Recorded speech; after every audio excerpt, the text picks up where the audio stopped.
एकीकडे भारतीय महिला क्रिकेट संघाने वर्ल्ड कप जिंकल्याने त्यांचा देशात जल्लोष सुरू असताना दुसरीकडे मात्र जम्मू काश्मीरमध्ये सुरू असलेल्या एका क्रिकेट लीगमध्ये मोठा वाद निर्माण झालाय। या वादात क्रिस गेलसह अनेक आंतरराष्ट्रीय खेळाडूंचे पैसेही अडकले।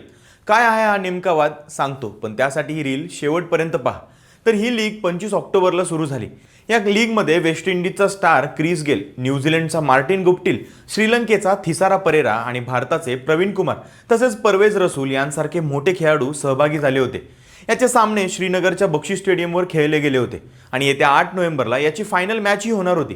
मात्र आतापर्यंत या लीगमध्ये सहभागी झालेल्या खेळाडू, अंपायर्स आणि इतर अधिकाऱ्यांचे मानधन अजूनही मिळालेलं नाही। इतकंच नाही तर ज्या हॉटेलमध्ये हे सगळे खेळाडू थांबलेत त्या हॉटेलचं बिल देखील भरण्यात आलेलं नाहीये। हॉटेलचं बिल न भरल्यामुळे हॉटेल प्रशासनाने खेळाडू आणि अधिकाऱ्यांना हॉटेलमधून बाहेर जाण्यास आता मनाई केली। सर्वात धक्कादायक गोष्ट म्हणजे या टुर्नामेंटला जम्मू काश्मीर स्पोर्ट्स काउन्सिलने पूर्ण समर्थन असल्याचं सांगितलंय। आता मानधन थकीत असल्यामुळे आणि अनियमिततेचे आरोप होत असल्यामुळे या प्रकरणावर सरकारकडून किंवा संबंधित विभागाकडून कोणतेही अधिकृत स्पष्टीकरण आलेलं नाही। आता 8 नोव्हेंबरला होणारी फायनल होईल की नाही हे तर सोडाच, पण या मोठ्या वादामुळे संपूर्ण आयोजनावर आणि व्यवस्थापनावर प्रश्नचिन्ह निर्माण झाले। या संदर्भात सरकार कधी पाऊल उचलणार आणि हॉटेलमध्ये अडकलेल्यांचे तसेच पैसे थकलेल्या खेळाडूंचं काय होणार याकडे सगळ्यांचं लक्ष लागून राहिलंय।